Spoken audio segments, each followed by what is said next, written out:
Bismillahirrahmanirrahim. Assalamualaikum warahmatullahi wabarakatuh.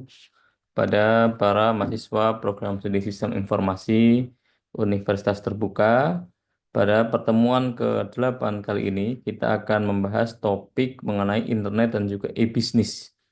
Pada topik kali ini diharapkan para mahasiswa nantinya bisa menjelaskan apa yang dimaksud dengan internet dan juga apa yang dimaksud dengan e-commerce dan juga e-bisnis.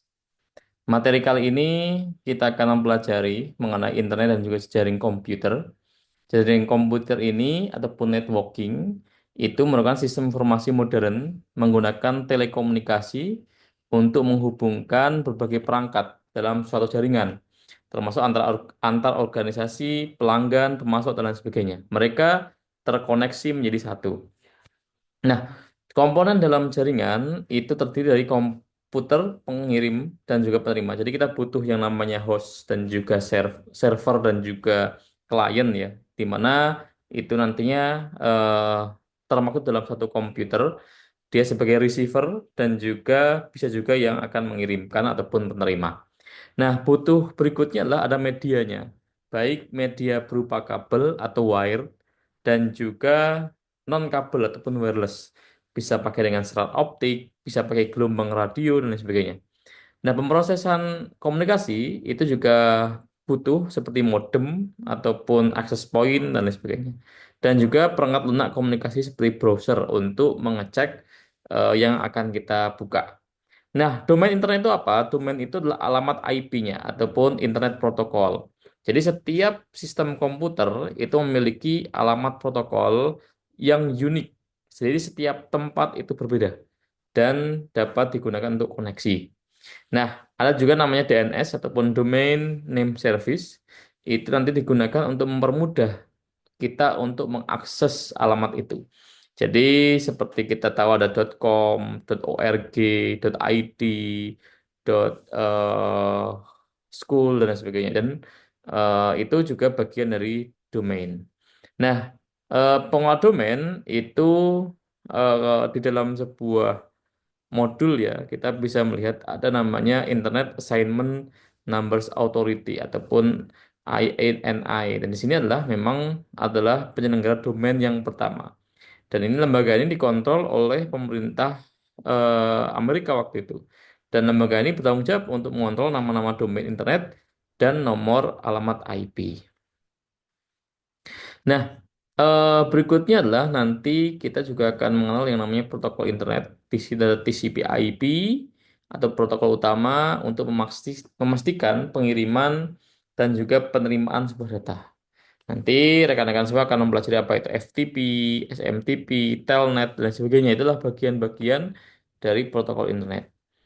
Nah, kita pun nantinya akan mengenal yang namanya World Wide Web ataupun WWW ataupun eh, biasanya kalau kita akan searching itu akan muncul yaitu www ataupun World Wide Web. Nah, apa di dalamnya? Ada namanya hypertext. Nah, hypertext adalah sebuah informasi multimedia yang dapat diakses melalui browser menggunakan protokol HTTP. Nanti kita pun juga harus memasukkan URL ataupun alamat unik untuk setiap dokumen web.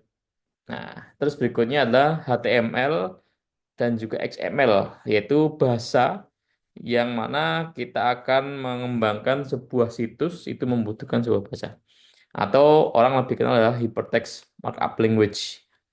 Nah, ada beberapa studi kasus ya yang mungkin kita bisa searching ya, bagaimana kita bisa mencari website e-learning miliknya UT ini. Teman-teman bisa searching di websitenya e-learning ini adalah menggunakan sebuah data yang dibutuhkan.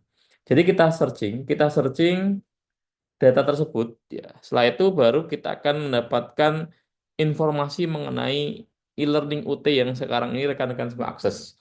Nah, di dalamnya pasti ada pengiriman data, ada protokol TCP/IP-nya, ada domainnya gitu kan yang nanti digunakan. Seperti halnya ketika kita ingin searching adalah e-learning.ut.ac.id.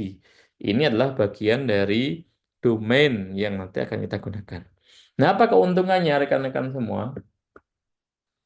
Keuntungannya adalah kita bisa mempercepat. Jadi kita bisa mempercepat proses pemesanan atau proses untuk mengakses e-learning tersebut. Dan di situ nanti akan menyediakan berbagai macam layanan real time. Jadi rekan-rekan semua bisa berdiskusi, teman-teman semua bisa mengakses modul dan lain sebagainya. Sehingga internet dan juga e-bisnis ini menawarkan peluang besar untuk meningkatkan efisiensi dan juga konektivitas organisasi. Contoh lain adalah ketika rekan-rekan semua menggunakan aplikasi semacam Gojek gitu kan. Di dalamnya ada Gojek, ada GoRide, ada GoFood dan lain sebagainya. Nah, ini adalah proses bisnisnya di dalamnya, di mana kita bisa mengakses semua kaidah-kaidah di dalamnya dan bisa menggunakan dengan baik. Dengan demikian, kita berharap rekan-rekan semua akan belajar secara optimal mengenai topik kita yang ke-8 ini, mengenai internet dan juga mengenai e-bisnis. Selamat belajar, semoga sukses untuk kita semua, sukses selalu untuk para mahasiswa program studi Sistem Informasi Universitas Terbuka. Terima kasih, sekian, Assalamualaikum warahmatullahi wabarakatuh.